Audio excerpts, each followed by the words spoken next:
भेट झाली आणि त्याची खूप मोठी चर्चा महाराष्ट्रात राजकारणात विशेषतः झाली आणि पवार साहब के चलने का डिस्टेंस कम करने के लिए वो फर्स्ट केबिन थी, इसलिए वहां वो चले गए. आणि त्याच्यामुळे महाराष्ट्राच्या सत्ताकारणात राजकारणात खूप मोठी उलथापालथ होते असं सांगितलं गेलं. ज्या गद्दारानं आपलं सरकार पाडलं त्या गद्दाराच्या छताखाली जाऊन अशा प्रकारच्या बैठका घेणं ह्याच्यामुळे मोठ्या नेत्याची विश्वासार्हता ही कमी होते आणि घसरते. तर ती भेट कुठली होती? नमस्कार, मी उदय निगुडकर. आपण पाहताय द उदय निगुडकर शो. प्रेक्षको, सध्या पाऊस खूप पडत होता, त्यामुळे माणसं घरात होती पण एकमेकांना भेटतही होती. अशीच एक भेट झाली आणि त्याची खूप मोठी चर्चा महाराष्ट्रात राजकारणात विशेषतः झाली आणि त्याच्यामुळे महाराष्ट्राच्या सत्ताकारणात राजकारणात खूप मोठी उलथापालथ होते असं सांगितलं गेलं. तर ती भेट कुठली होती? तर ती शरद पवार आणि एकनाथ शिंदे यांच्या भेटीची. प्रसंग काय घडला तर कर्नाटक महाराष्ट्र सीमावादावर एक अत्यंत महत्वाची बैठक मुख्यमंत्री देवेंद्र फडणवीस यांनी बोलवली होती. अर्थात त्या बैठकीसाठी अनेक नेते आलेले होते आणि त्यात सर्वात महत्वाचे नेते निश्चितच शरद पवार होते. मीटिंग संपल्यानंतर ते जायला निघाले त्यावेळेला राष्ट्रवादीच्या काही आमदार खासदारांनी आणि काही कार्यकर्त्यांनी त्यांना भेटायची इच्छा व्यक्त केली.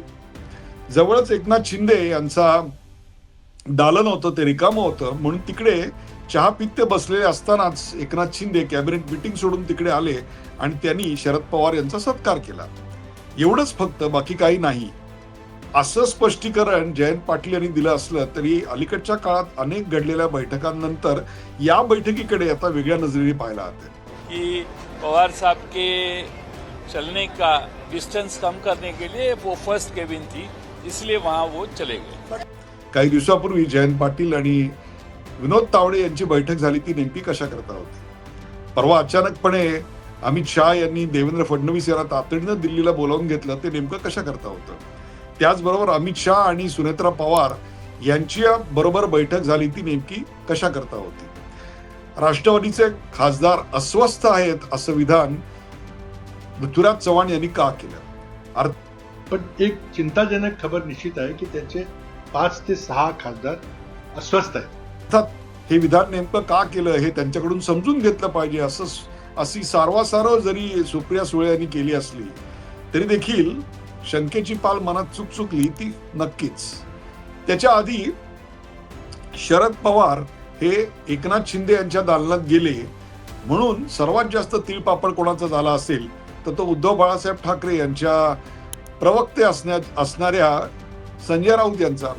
संजय राऊत यांनी गद्दारांच्या किंवा ज्यांनी पाठीत खंजीर खुपसला, आपलं सरकार पाडलं, अशा व्यक्तीच्या बरोबर तुम्ही कसे काय त्यांचा सत्कार घेऊ शकता, अशी एक भूमिका मांडली. शरद पवार हे नक्कीच मोठे नेते आहेत, आदरणीय आहेत, पण ज्या गद्दारानं आपलं सरकार पाडलं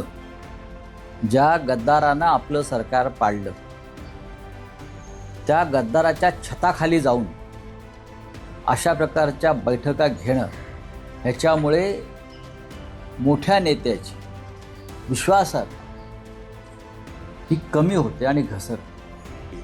अर्थात त्यांनी आज त्याच्यावर सारवासारव केली आणि ते त्यांच्या स्वभावाला, एकूण व्यक्तिमत्वाला साजेस आहे.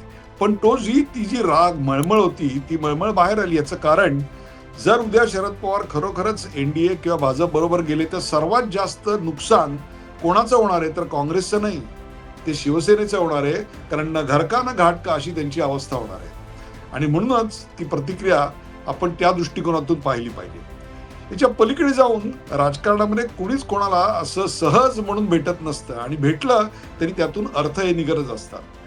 संसदेचं अधिवेशन 20 जून पासून सुरू होत आहे आणि 20 जूनला या अत्यंत महत्वाच्या अशा पार्लमेंट सेशनमध्ये 2 महत्वाची बिलं भाजपला कोणत्याही परिस्थितीत पारित करायचे. त्यातलं एक डिलिमिटेशन आणि वुमन रिझर्वेशन हे बिल त्यांना पारित करायचे आणि दुसरं समान नागरी कायदा हे भाजपच्या निवडणुकीच्या जाहीरनाम्यात दिलेलं आश्वासन आहे, तेही त्यांना पूर्ण करायचे.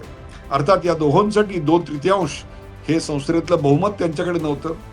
सुदैवाने बऱ्याच गोष्टी मनासारख्या घडल्या. तृणमूल काँग्रेसचा लाजिरवाणा पराभव पश्चिम बंगालमध्ये झाला आणि त्यानंतर म्हणजे पराभव ही एक गोष्ट आहे, पण एखादी काय म्हणून आपण ज्याला शब्द वापरता येईल, व्हेपरायझेशन म्हणजे असं उडून गेला. एखादा अत्तराची बाटली उघडी राहावी, अल्कोहोलची बाटली उघडी राहावी आणि ते उडून जावं ना, तसा तो पक्ष एकदम उडून गेला आणि 80 पैकी 60 खासदार आमदार आणि 28 पैकी 20 खासदार यांनी भारतीय जनता पक्षाला समर्थन करण्याची भूमिकाच घेतली नाही, तर त्यांनी पक्षाचं चिन्ह, पक्षाचं नाव या सगळ्यावर दावा ठोकला.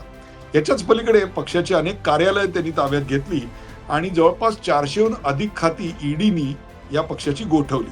म्हणजेच एक प्रकारे आता ममता बॅनर्जी या पक्षहीन आणि पक्षचिन्हहीन आणि पक्षनिधीहीन अशा स्वरूपात आहेत आणि त्यांच्या सर्व कार्यकर्त्यांवर इन्क्लुडिंग अभिषेक बॅनर्जी यांच्यावर घराबाहेर पडलं की जसं आपल्याकडे आता सध्या आपण पावसात भिजतोय तसे ते सर्वजण अंडाभिषेकाने पवित्र होत आहेत, अशी त्यांची अवस्था आहे.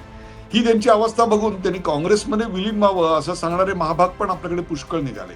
पण ममता बॅनर्जी यांनी मात्र त्याला एक थंडा प्रतिसाद दिला. याचं कारण ममता बॅनर्जी आणि सोनिया गांधी यांचे संबंध उत्तम आहेत, परंतु राहुल गांधी यांच्या नेतृत्वाखाली काम करणं त्यांना कतई मंजूर होणार नाही आणि त्याला कारणही तसंच आहे. पश्चिम बंगालच्या मतदानाची पहिली फेरी 23 मे त्यावेळेला विक्रमी मतदान झालं आणि मग असं प्रिडिक्शन आलं की हे सर्व मतदान भारतीय जनता पक्षाच्या बाजूने आहे. म्हणजे अर्थातच तृणमूल काँग्रेसचा पराभव होतोय आणि भारतीय जनता पक्षाची सत्ता येऊ शकते. त्यावेळी आनंद व्यक्त करणारं ट्विट भाजपकडून यायच्या आधी ममता बॅनर्जी यांची निर्भत्सना करणारा व्हिडिओ जर कोणी केला असेल तर तो राहुल गांधी यांनी केला आणि त्यांनी भाजपसाठी ही विकेट तयार केल्याबद्दल एक प्रकारे ममता बॅनर्जी यांना दूषण दिलं. अर्थात ममता बॅनर्जी हे कधीच विसरू शकणार नाहीत. त्यामुळे तिथले जे खासदार आणि आमदार होते त्यांचं समर्थन भारतीय जनता पक्षाला मिळालं. त्याचबरोबर तमिळनाडूचे निकाल लागले आणि एका क्षणात आतापर्यंत ज्या डीएमकेचा हात काँग्रेसने घट्ट धरून ठेवलेला होता तो एका क्षणात सोडला आणि ते विजय जोसेफ यांच्या बरोबर सत्ता स्थापनेत सहभागी झाले आणि राज्यसभेची एक सीट आपल्या पदरात पाडून घेतली. अर्थात हे सर्व करताना द्रमुकला विश्वासात घेणं अपेक्षित होतं, पण एकूणच राजकीय परिपक्वता आणि राहुल गांधी यांचा फार जवळचा संबंध असल्यामुळे ते काही झालं नाही.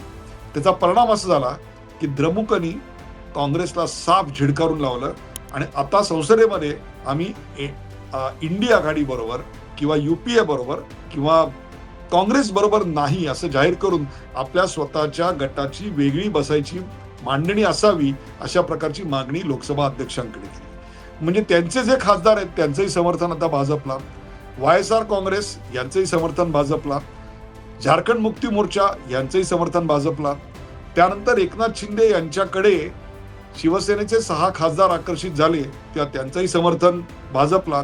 हे सगळं गोळाबेरीज केल्यानंतर आपल्या लक्षात येईल की जो काही थोडासा शॉर्टफॉल आहे तो शॉर्टफॉल पूर्ण कशामुळे होईल तर तो राष्ट्रवादी काँग्रेसचे जे 9 खासदार आहेत त्यातले 6 खासदार जर भाजपकडे समर्थनासाठी आले तर या अत्यंत महत्वाच्या क्रिटिकल अशा अधिवेशनामध्ये वुमन रिझर्वेशन प्लस डिलिमिटेशन आणि समान नागरी कायदा पारित होण्यापासून मग कोणी रोखू शकणार नाही.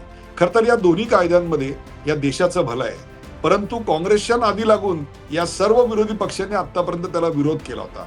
एक प्रकारे आता याच्या संदर्भात योग्य सकारात्मक भूमिका घेऊन त्यांनी आपल्या मतदारांचीच वाहवा मिळवली असेल यात काही शंका नाही.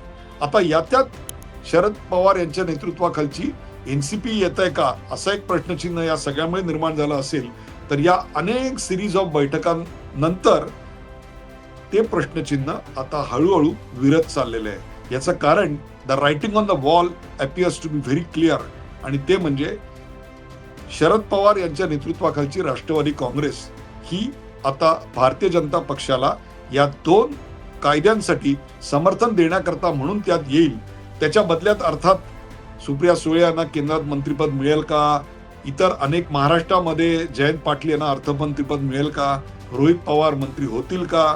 अर्थात रोहित पवार यांची जी अलीकडच्या काळातली वक्तव्य आहेत ही पाहता त्यांचा जळफळाट किंवा त्यांचा त्रागा हा समजण्यासारखा आहे. प्रत्येकाला आपलं अस्तित्व दाखवण्याकरता अनेक गोष्टी कराव्या लागतात, त्या त्यांनी केलेल्या असतील, परंतु सध्या तरी या भेटीमुळे महाराष्ट्राच्या राजकारणामध्ये उलथापालथ जी होणार आहे त्याचं सुतोवाच झालं एवढं मात्र नक्की. या सगळ्याला अदमासे साधारणतः पुढचे 10 ते 12 दिवस लागतील एवढाच आत्ता अवधी शिल्लक राहिलेला आहे. प्रेक्षको, या भेटीगाठींचं राजकारण तुम्हाला कसं वाटतं आणि त्याचं विश्लेषण तुम्हाला कसं वाटलं हे कॉमेंटमध्ये जरूर सांगा. असे नवीन विषय करण्यासाठी आम्हाला सूचित करा, शेअर करा, सबस्क्राईब करा, लाईक करा. पाहायला विसरू नका द उदय निरगुडकर शो.